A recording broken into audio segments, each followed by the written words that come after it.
Hello everyone, welcome to my channel Sila's kitchen में आप सबका स्वागत है। तो फ्रेंड्स, आज मैं आप सबके लिए लेकर आई हूँ बहुत ही ज़्यादा हेल्दी एंड टेस्टी नाश्ते की रेसिपी। तो फ्रेंड्स, इसे आप आलू कचौड़ी चाट भी बोल सकते हैं। तो आप इस रेसिपी को लास्ट तक ज़रूर देखिएगा। अगर मेरी रेसिपी आप सबको पसंद आती है तो इसे लाइक शेयर एंड मेरे चैनल को सब्सक्राइब कीजिएगा। तो चलिए रेसिपी बनाना स्टार्ट करते हैं।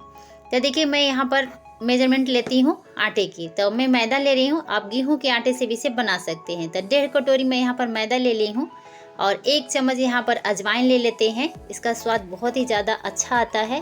तो इसे क्रश करके इसके अंदर मैं डाल लेती हूँ।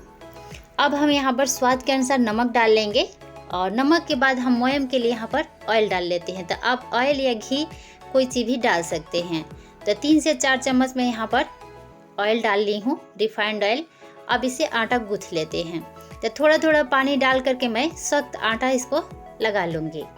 तो देखिए, इस तरह का मैंने आटा गूँथा हुआ है, देख सकते हैं। तो थोड़ा सा गीला लग रहा मुझे फ्रेंड्स, और बाद में शायद टाइट हो जाइए रखने के बाद में। तो इसे ढक कर रेस्ट पे रखेंगे। और यहाँ देखिए, मैं आलू उबाल करके रखी हूँ। तो ज़्यादा मैं इसे ओवर कुक नहीं करी हूँ। देखिए, आलू बहुत ही ज़्यादा भी हार्ड है, इसी तरह के आलू को मैं उबाल करके ली हूँ।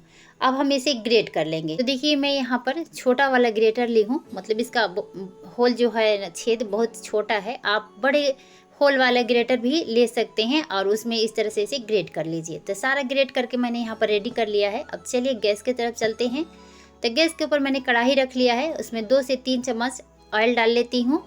और यहाँ देखिए, मैं थोड़े से खड़े मसाला ली हूँ। तो यहाँ पर जीरा, सौंफ और धनिया, 2 लाल मिर्च, और थोड़ा सा मैंने यहाँ पर रखा हुआ है मेथी। तो मेथी आप मत डालिएगा, मेथी का स्वाद इसमें अच्छा नहीं आता है। गलती से मैंने ले लिया था सरसों की जगह में। और डाल कर इसे थोड़ा सा मैं फ्राई कर लेती हूँ। थोड़ा सा इसका कलर चेंज होगा। उसके बाद मैं एक कटा हुआ हरा मिर्ची डाल रही हूँ, बारीक कटा हुआ। मीडियम साइज़ का एक प्याज मैंने बारीक काट के इसके अंदर डाल लिया है। और देखिए, यहाँ पर कद्दूकस करके मैंने लहसुन ले लिया है। हल्दी पाउडर डाल लेंगे और सभी चीज़ों को मिक्स करते हुए इस तरह से चलाएंगे और प्याज को पका लेंगे। और उसके बाद मैं स्वाद के अनुसार नमक डाल लेती हूँ और फिर से इसे चला लेंगे। तो फ्रेंड्स देखिए, इसे मैंने भून लिया है। और इसके बाद हम इसके अंदर आलू डाल देंगे और आलू को मसालों के साथ में इस तरह से मिक्स करेंगे। उसके बाद हम थोड़ा सा मसाला और डाल लेंगे। तो ये मसाले मैंने भूजना ज़रूरी था, प्याज वगैरह था, तो इसलिए मैं भूज के और डाल दी हूँ आलू। और थोड़ा सा लाल मिर्च पाउडर, चिली फ्लेक्स और कस्तूरी मेथी और चाट मसाला मैंने डाल लिया है इसके अंदर। अब यही मसाला डालेंगे इसके अंदर। अब इसे अच्छी तरह से मिक्स कर लेते हैं। और फाइनली जाएगा, देखिए यहाँ पर कटा हुआ हरा धनिया। तो सारे मसाले डल गए हैं, हरा धनिया भी मैंने डाल दिया है। तो ये स्टफिंग रेडी हो चुका है। और मिक्स करने के बाद में हम इसको गैस को ऑफ करेंगे और इसे ठंडा होने के लिए रख देंगे। तो देखिए फ्रेंड्स, मैं इसमें फली नहीं डाली हूँ, तो अलग से मैं फली को रोस्ट करके यहाँ पर और उसके अंदर डाल लूँगी स्टफिंग के अंदर। और चलिए हम आटे को देख लेते हैं।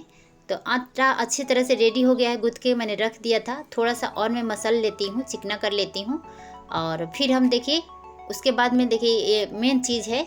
तो एक गम बना लेते हैं। तो 2 चम्मच मैंने ऑयल लिया है और 2 चम्मच उसके अंदर मैं मैदा डाल लेती हूँ और इस तरह से घोल बना के रख लूँगी।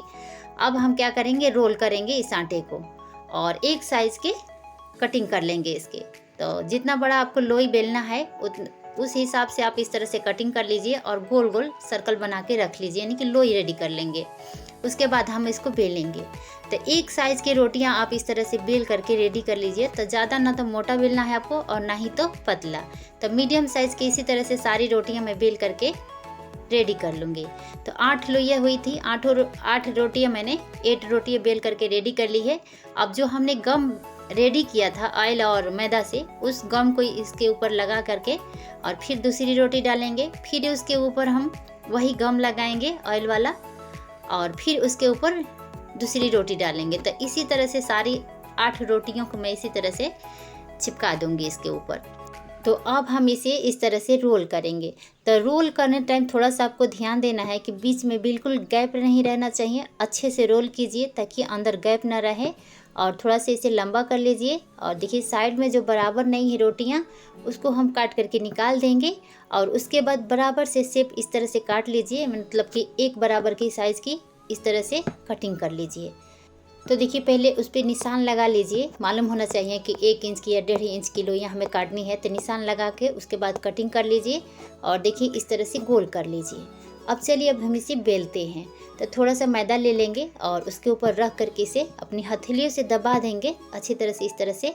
और दबाने के बाद में फिर से हम इसे बेलेंगे। तो ज़्यादा हमें बेलना नहीं है, आप इस तरह से भी इसे हाथों से भी फैला सकते हैं या तो इस तरह से बेलन से थोड़ा सा इसे बेल सकते हैं।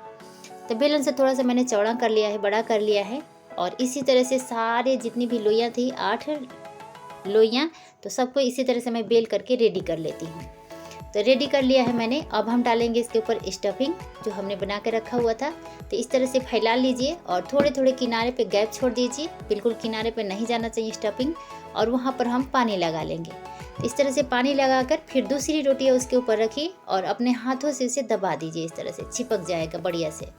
तो चिपकने के बाद में एक कटोरी ले लीजिए, इस तरह से बड़ी छोटी जो भी आपके पास है इस तरह का बराबर की, और इस तरह से दबा करके इसकी कटिंग कर लीजिए। तो जो भी एक्स्ट्रा था ना वो निकल गया और ये दोनों चिपक गया, बहुत ही बढ़िया, मतलब भर गया, डिजाइन भी आ गया है। तो चलिए अब हम इसे फ्राई करते हैं। तो गैस के ऊपर मैंने ऑयल गर्म होने के लिए रख दिया था और ज़्यादा हाई फ्लेम पे मैंने नहीं किया है, गैस को मीडियम फ्लेम पे करके इसे फ्राई करना है। तो उसके अंदर मैंने डाल दिया है और ऊपर से तेल उसके ऊपर मैं डालती गई हूँ, इस तरह से हिलाती गई हूँ। उसके बाद ऊपर आ गया खिल के, फिर मैंने इसे पलट दिया और फिर जब इसका कलर चेंज हो गया, आ गया है इस तरह का ब्राउनी हो गया है, तब मैं इसी तरह से सारा तेल तल करके रेडी कर ली हूँ। तो देखिए कितना बढ़िया लग रहा है।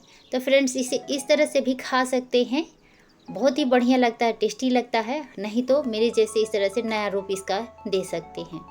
तो देखिए इसी तरह से सारा मैंने रेडी किया है। और ये देखिए जब तेल गरम था, एक मैंने रोटी निकाल लिया था, उसके बाद इसको डाला था गरम तेल में, तो इस तरह से बबूल आ गए हैं। तो इसलिए ठंडा कर करके तेल को उसके बाद डाल के इसे निकालिएगा तो बहुत ही बढ़िया निकलेगा मेरे जैसा। तो चलिए मैं इसको मतलब नया रूप दे रही हूँ, जो मैंने बोला इसको आलू कचौड़ी चाट, तो वो मैं आपको सबको बता रही हूँ। तो देखिए सारा चीज़ें मैंने रेडी कर लिया, उसको तोड़ दिया है और उसके ऊपर मैं दही डाल रही हूँ। दही के अंदर मैं चीनी मिक्स करके रख दिया था, मिक्स करके उसके बाद दही डाल लेती हूँ। और दही के बाद यहाँ पर काला नमक डाल लूँगी, चाट जैसे बनाएंगे। और इमली की चटनी भी मैंने बना करके रखा हुआ था, उसको भी डाल लेती हूँ। खट्टी मीठी चटनी बहुत ही अच्छी लगती है चाट वगैरह में। इसके बाद मैं बारीक काटा हुआ प्याज डाल लेती हूँ और थोड़ा सा डालेंगे आधा चम्मच चाट मसाला, कटा हुआ हरा धनिया, बारीक कटा हुआ हरा धनिया डाल लेंगे। फिर से ऊपर से मैं इमली की चटनी डाल रही हूँ और फिर उसके ऊपर से डाल लेंगे दही। दही के बाद मैं डाल लेती हूँ एक बारीक काटा हुआ टमाटर, लाल बिल्कुल रेड होना चाहिए टमाटर। और उसके बाद डालेंगे हम नमकीन सेव। इसके बिना तो चाट, कोई भी चाट हो, अधूरा ही होता है। इससे चाट का लुक और टेस्ट दोनों बदल जाता है। तो लीजिए फ्रेंड्स, आलू कचौरी चाट बन करके रेडी है। आप इसे ज़रूर एक बार ट्राई कीजिएगा। तो फिर मिलते हैं एक नई वीडियो